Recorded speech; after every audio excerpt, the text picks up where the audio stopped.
Assalomu alaykum qadrli tomoshabin. Biz an'anaviy Eskimo sport musobaqasini tomosha qilyapmiz. Jismoniy chidamlik va og'riqqa bardoshlilikni sinash uchun quloq tortish musobaqasi yosh bolalar va homiladorlar ko'rishi taqiqlanadi. Mana bu qizil kiyimdagi brat telefondan uzilib, bularni musobaqasini tomosha qilmoqda. Uning qulog'i uzoqdandir nimagadir o'xshamoqda. Xuddi uning quloqlari uzilib ketgandek. Ajoyib. Ularning quloqlari xuddi baqlajonga o'xshab ishib ketgan. Yo quloq sirtiladi yoki uzilib ketadi. Yosh yigit harakat qildi, lekin tajribaning oldida hech nima qila olmadi. Oxirgi shans va boshlandi. Ha. Amaki qattiqroq tortmoqda. Qanday yakun bo'ladi? Ajoyib. Amaki g'alabani qo'lga kiritdi. Uning sochlari tikka bo'lib ketgani aniq.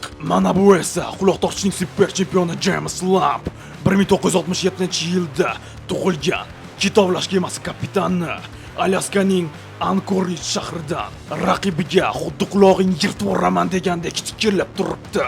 Nafaqat quloq tortish, balki quloqda og'ir yuklar ko'tarish bo'yicha chempion. Mana bu tog'i esa yaponiyalik o'xshaydi. Ancha pozitiv. Lekin James Lamb bo'yinlarning barchasida hukmronlik qiladi. Ayollar orasida mashhur, 6 farzandi bor.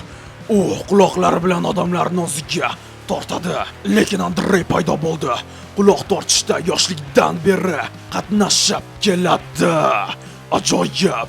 Aslida bu o'yinlar dastlab bolalarni shimolning qattiq sharoitlarga tayyorlash, ularning koordinatsiyasi, kuchi va zukkoligini mashq qildirish uchun paydo bo'lgan. Oh yo'q, chempion oldi faqat bir chol qolganda. Iltimos uni qiynamang. Oxirgi palla va chempion oldida yiqildi.